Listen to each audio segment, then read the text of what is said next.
Imports থেকে আয় করা যায়? জি না, কোনোভাবে আয় করতে পারবে না, হারাম তো, এটা খেলা যাবে না। পাবজি আর ফ্রি ফায়ার এটা তৈরি করেছে এক ইহুদি, আমার নামটা মনে নাই, মানে অনেক দিন আগে আমি যখন তদন্ত করেছিলাম তখন তার নাম, বংশ ইতিহাস সবগুলো আমার মুখস্থ করেছিলাম, এখন আমার মনে নাই, অনেক দিন আগে। তো এক ইহুদি তৈরি করেছে।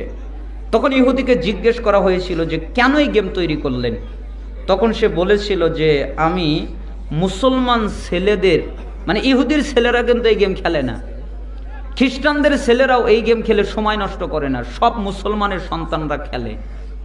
এই জন্য আমি মুসলমানদের ব্রেনটা, তাদের আবেগ উল্লাস, তাদের ব্রেনের ক্যাপাসিটি কেমন এটা বোঝার জন্য আমি ফ্রি ফায়ার তৈরি করেছি, আর ওদেরকে সন্ত্রাসী বানানোর জন্য এটা তৈরি করেছি।